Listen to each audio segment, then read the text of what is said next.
So hello guys, welcome to a new vlog. Dai mane belasini adar jadeng आरो adar mane light adar. Maggi जों दाउदै. जेराव आं दाउदैखौ नायनो बायो नों बेयाव मान लाबोनांगौ? नायनो बागोन नोङो लाबोनो थिनदो नोंसो। आं लाबोगोन ना नोंखौ दाउदैखौ? आच्छा दा आं फ्राय खायसे जानोसै एकदम रुनायबाथ' आं जालामोन मानो होनबा एगजामाव 0-0 मोनो। नोंगौ 0-0 मोनखांनाय रेकर्ड दं आंहा बेखायनो आं एसे बोरैबा मोनो माने।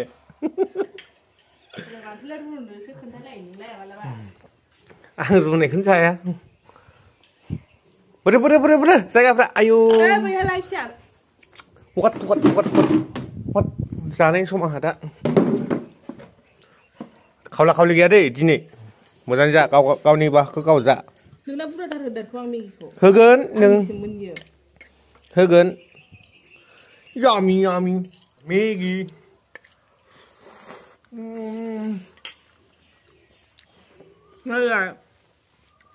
चाइनिसाव बाबा होनगौमोन। दाउदैखौ एसे गावना बुरजाथार आरो ना दाउदैया आरो बिदि महर गैयै संथारनाङा मिथिबाय। बिदि महर गैयै बेखि अमलेट मेथम जालायनाय अमलेट बियो। गावहा जि जादों जाखांबायबो मिथिखाबाय बे आंनिखौ एसे गाद्दारि खालामसिगोन। लब गैयावसो जोबजोब्बाय राबन बायदिनो अमा बायदि फुङाखै बियो।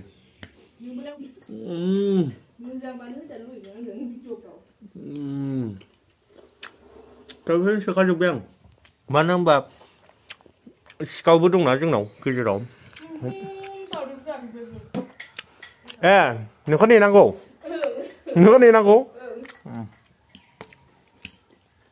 हायोबा आखाइजों साबावनानै दा बेखौ र' मेगिखौ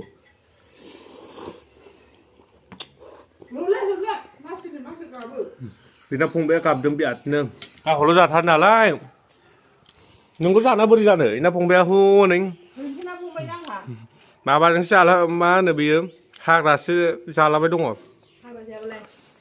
एसे थाब हैनांगौ रा गावनि फंबायखौ गाव अननो रोङाबा बोरै जानो गावनि उदैखौल' नायो बियो। स' गाइस फाइनालि जोब्बाय आरो आंना ओमफ्राय माने सेकेन्ड टाइमबो दंनो जायै मानसिखौबो जे जाथाब होयो हट जाया होननायखौबो जि जाथाबो मानो खोलिला बेखौ जानो हो दौनि आं नोंनो बोरो हा होन नोंनो हा होनसाय हा होनलाय गप आं मोनला हेपि बार्थडे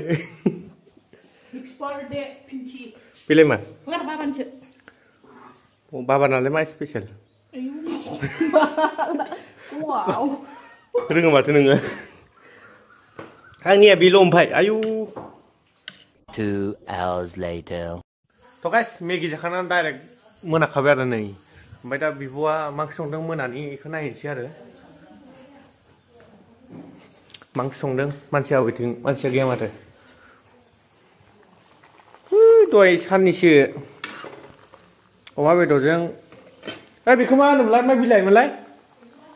नङा मा बिलाइमोन इयो लाफा सायखंनो अमा बेदरजों लाफा सायखंनो ओमफ्राय नै बिब'आ जोंना आथिं सुबाय दं आरो दा दासो ओंखाम गुदुं जानांगौ जाम्बा डाइरेक्ट बोरै जानो बिदिजों ओमफ्राय मा दंबावो माथो एम्फौ लाथा मोना मा खोनादोंमोन आङो लेमा दालि हा एम्फौ लाथा दोनदोंनो वाव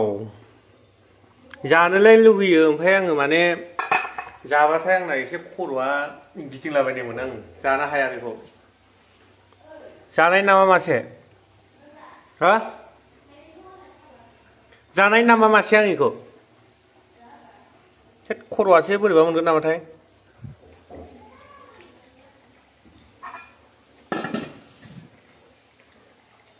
आंनि खायद' नङा माने आं बेखौ मासेनि बारा हजम खालामनो हानाय नङा आंखौ खर' गिदिं बोरैबा आङो मा होनो बेखौ मा होनो बोरैबा मोनसे Head is rounding, rounding. राउन्डिं नङालै खर'आथ' राउन्डिं मोनखासिगोन आं मिथिखाबाय बेखौ बाद होदों ओंखाय दानगारनो थाखाय माबा मोनसे जानांसिगोन बिमा लाबोनायखौ बिमानि अननायाव बिदि मोनजालायबाय ओमफ्राय नै सिंग्राया बेयो माबा मटर आलु जेबो गैया मा दं बेयाव Suji. सुजि एम्फौ लाथा नों जागोन जाया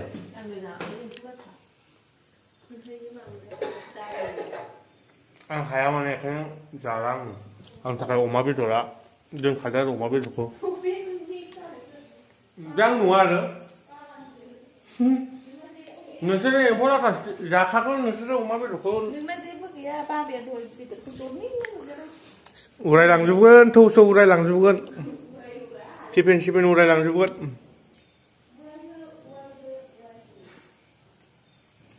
बरिया जानो आरो जोंना सुखानांगौ बिदि सुवाबानो गवा गोजां बोथोरबाबो सुनांगौ गरम बोथोरबाबो सुनांगौ नै इदि जाखांनाबाबो सुबावनांगौ दा ना मासि मोजां नोङो हुगारगोन अननानै आं बिदिसो बुदों नोंखौ बिदिसो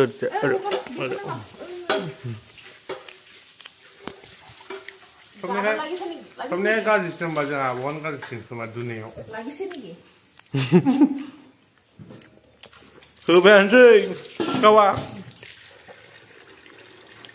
गावनि फेभरेटखाय माने थांलाय फैलाय जासिगोन आरो बेखौ आं मिथिखायो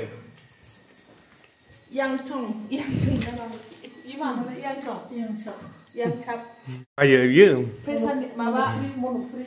डायबिटिस गोनांफ्रा जानांगौ सुगार गोनांफ्रा गोखा ना गोदै गोखा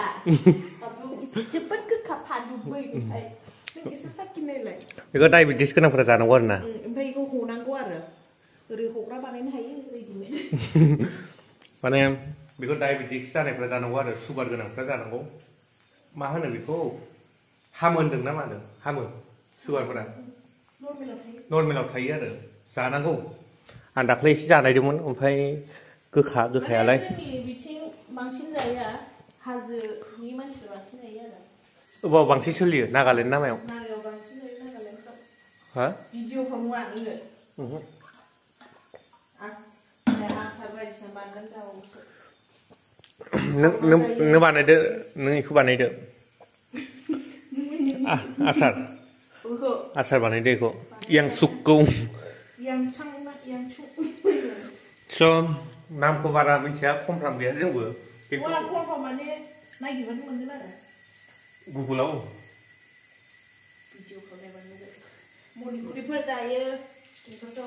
बेखौ ओंखामा मोनहांबायानो एकदम दा ओंखाम ओंख्रि सोबाय आं होनोमोन नोंसो होनोमोन बें बें रोमै दासो गोसोखांदों नामा नों बुंनायखौ बें बें गाव बुंनायलै ओंखायनो आंखौसो दा नाम होयो आरो बरनाम होयो बेयो ओमफ्राय बै ओंखाम जानाय स्टाइलाबो ओरै नायनाया माने गावनो बिदि जायोमोन हाब नों एसेसिम जाबाथाय आं बिसिम जाखाबायमोन दा नुदोंथ' आरो नोङो बियो स्कुलाव थांबाबो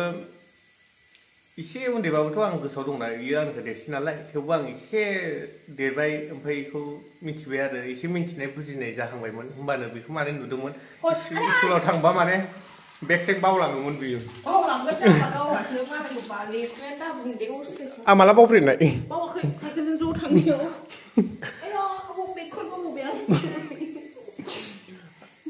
स' खायनिया बिराद दङ माने बिनि खायनिबो मेरला दङ बिनि खायनिबो आंनिबो दं मालाबा शेयार खालामलायगोन ओरैबायदि खायनि दं बेहा माने उन्दैनिफ्रायनो माबायदिमोन आखाइ नङालै आसि स' बिदिनो बिराद खायनि थायो उन्दै समफोराव बिराद खायनि मोना थ' गाइस फाइनालि जानो जाबाय आरो रेडि नै आं जाया दहाय मासे जानायबाय आङो बोरो आंना बेदरालाय